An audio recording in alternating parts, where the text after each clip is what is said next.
Welcome back to the channel, lads and ladies, and welcome to the latest Pathfinder log. So it's been 2 sessions since the last log, and some things have happened. Where we left off last, my character had been transformed, and hopefully that won't change things too much, but we're following a new deity now. Catbro just wasn't for us, and we're following the Pathfinder goddess Freya, the goddess of warriors, fertility, and women in general.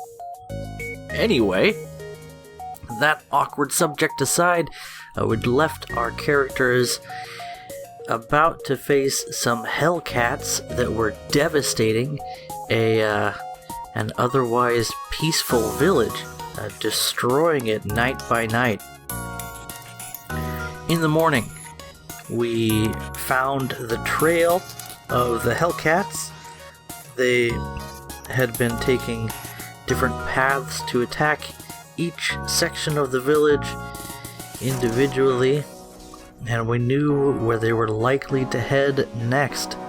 We set up an ambush, and we attacked them on their way into town that evening, and we absolutely slaughtered them. I can't remember how many hellcats there were, but it was an extremely uneventful combat. We showed up, we annihilated them. My character's cohort, who is a loyal follower, a product of the leadership feat, a level, I think at the time, level 8 fighter of the archer archetype, which is a pretty cool version of the fighter.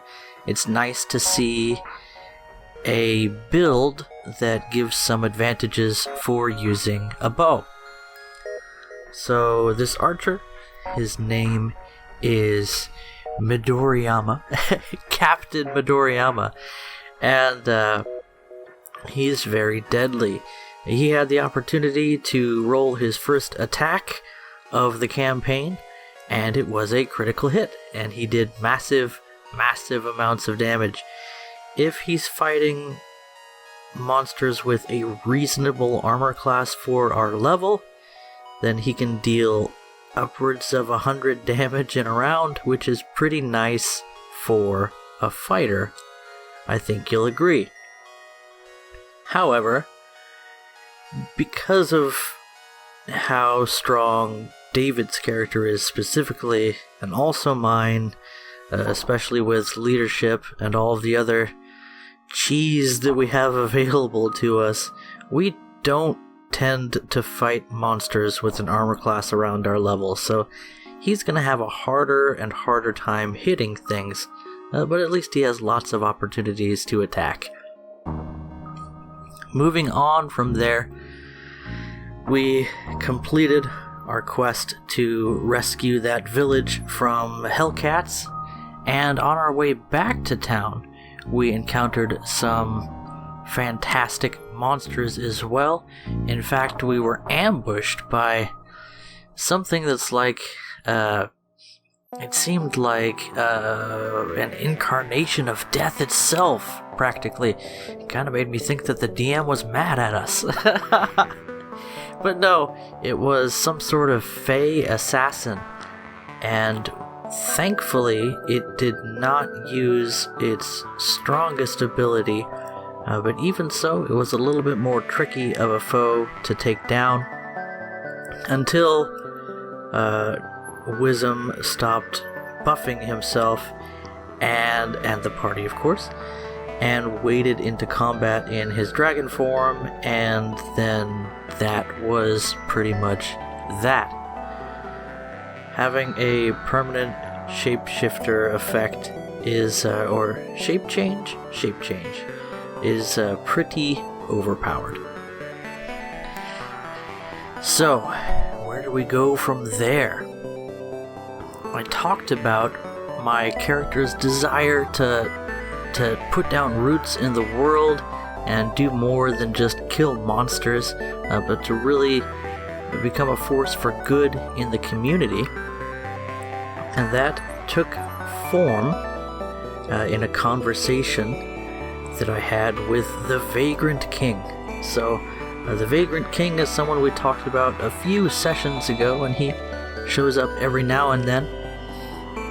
By him, we received our honorary titles of Duke, and now I talked him into giving us more or less a place in the world. So I pitched him this idea of creating the Nagano School for Exceptional Youth, which basically is an adventurer's school. Or you could even, if you wanted to be very crass, just call us a mercenary guild. But our goal is to be a force for good. At the heart of the school, a temple of Freya, and the champions of the school, 7 level 1 paladins that we attracted to our cause. All paladins of Freya. A nice start. We are given lands out in the wilds, land we'll have to tame and conquer, and we have some initial buildings to work from. What was a trading post is now the heart of the Nagano School for Exceptional Youth. And other people who want to do exceptional things too. Anyway, I kind of feel like Zoolander when I think about the little world that I'm trying to create here, especially with the ridiculous things that are coming. It seems like a bit of a rabbit trail to get involved in trying to build this establishment, but it makes sense to me. Anyway, we're attracting followers to ourselves. We are trying to help out the community and make a place where people have a chance to have some adventure and also survive. We've gone from being people who rose very quickly in power to being an association that seeks to help others in becoming champions as well. And yet, these are very humble beginnings. I actually rolled a 40 for my diplomacy in convincing the Vagrant King to give us our mandate, and Sam told us that means our first year's expenses are paid for. So all the cost of infrastructure, skilled employees, rebuilding roads, all kinds of things to make this place work, that's all going to be taken care of for the first year. I feel like we have a pretty good chance of making this organization self-sustaining and even profitable, especially in terms of training and supporting young champions and being a blessing to the community in general.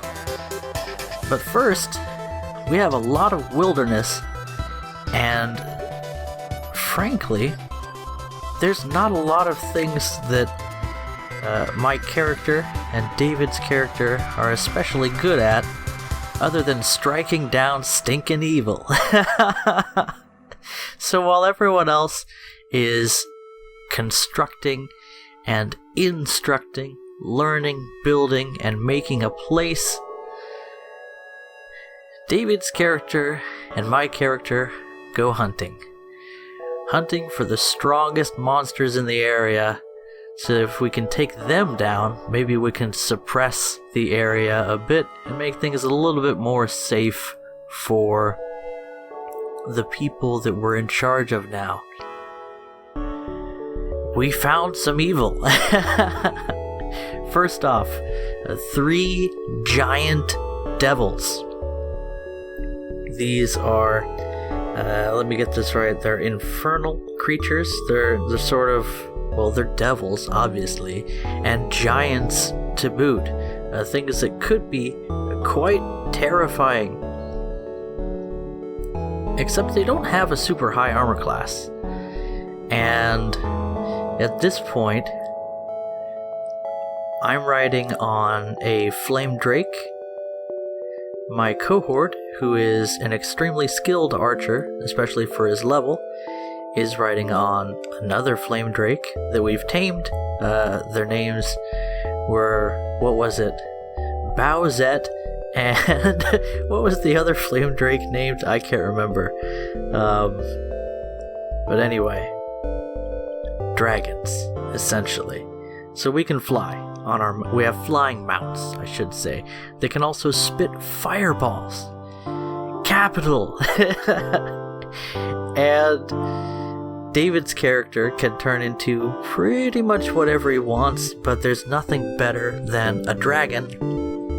And he can essentially turn into a full-size dragon, which makes him ludicrously overpowered. Even for our level, we're going to hit level 11 by the end of tonight's talk, and yet, even so, we're facing things with a fairly high challenge rating, multiple numbers of giant demons, no problem. No problems whatsoever. Bogarts, they're called, yes. And also, we find another 2 of these gigantic creatures, an Athak? Something like that. And they were rather tough. It seemed like they had over 200 hit points, which is about twice as tough as a fighter at our level. And the pair of them, well, they could have been a challenge, except that they weren't, because our characters are quite overpowered at this point. And so, Sam decided, after we rested from our first day of working to suppress the land, that our next challenge would be a bit more powerful. He started looking up dragons, and I've talked about this. Dragons are very powerful. That's why the fact that David's character can essentially transform himself into a dragon is such a big deal. We ended up fighting an adult Imperial Forest Dragon, and it should have been terrifying, except that it wasn't, and I'll tell you why. David's character is at this point a level 10 cleric, and level 10 clerics have access to some pretty strong defensive spells and especially self buffs. It's intended to allow a cleric for brief periods of time to be as strong as a fighter of the same level, essentially. But his ability to shape change into a dragon is completely broken and turns those self buffs into spells that make him more powerful than a dragon of a similar size to the one he can turn into. He could have soloed this thing. Instead, I started off the combat by attacking the enemy Imperial Forest Dragon from behind, flying in on my mount, having made myself and my mount invisible for the purposes of this sneak attack.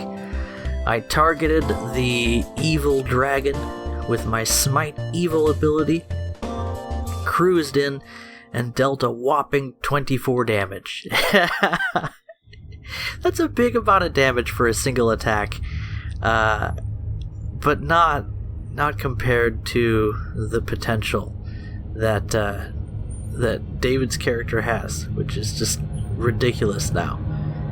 Anyway, the enemy dragons, counter-attack was I'm saying that on his turn, he decided to use his breath attack.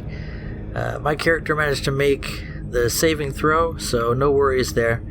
But my mount was not so lucky. Bowsette took a blast from the Imperial Forest Dragon's breath attack, which caused, I think, piercing damage to shred through the thing.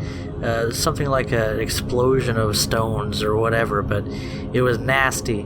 And Bowsette took about half her hit points in damage in a single round.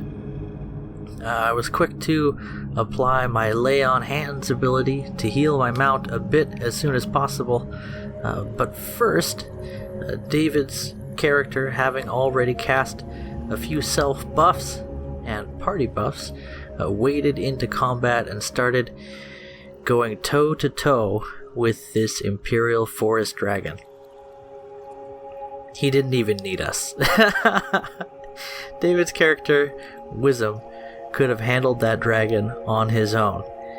Because of his equipment and buffs and shape-changing ability, he was able to absorb most of the damage that the enemy dragon was dealing with its physical attacks, and he could hit much harder than the enemy dragon could handle. We got through that fight, and I don't know what to say other than our characters have gotten ludicrously overpowered, and it kind of feels like maybe Sam is going to get a bit more creative with the encounters that come up in the future. So we'll see what happens. But that was just about wrapping things up for the night. Those combats had taken a good amount of time, and we'd done a few things I sort of skipped over. I picked up a little bit better enchantment on my shield, so my armor class went up a bit, and that doesn't really matter all that much. And let's see, what else? Well, that's about it. So it was time to wrap things up for the night, and Sam brings us into a cinematic, as it were. So we were at some kind of ceremony with the king of the land there, not just the vagrant king, but the king of the whole country.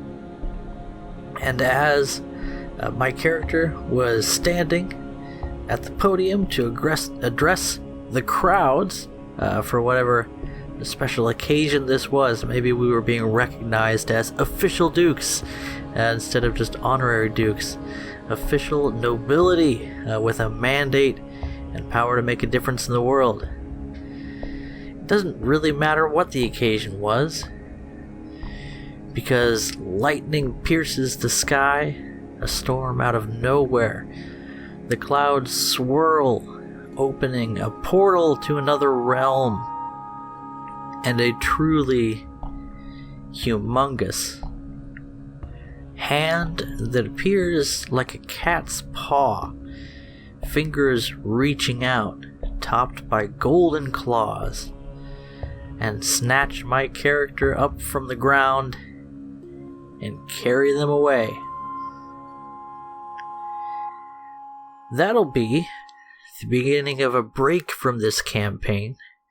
Sam's going to come up with some things and flesh out his idea of how this whole thing's going to end, and we'll play through that in the weeks to come. But in the meantime, we'll be playing a different campaign, and I will be the one DMing for that one. So I have some ideas. I've already given Sam and David an idea of the world that they're going to be in, and I've talked to my little brother, who you can see in one of my videos where we're shooting guns, and hopefully he'll be able to join us for that campaign. So I'll catch you guys in the next Pathfinder Logue. It'll be something a little bit different, and I'm sure I'll have a lot to share with you. Catch you guys in the next video. Bye-bye.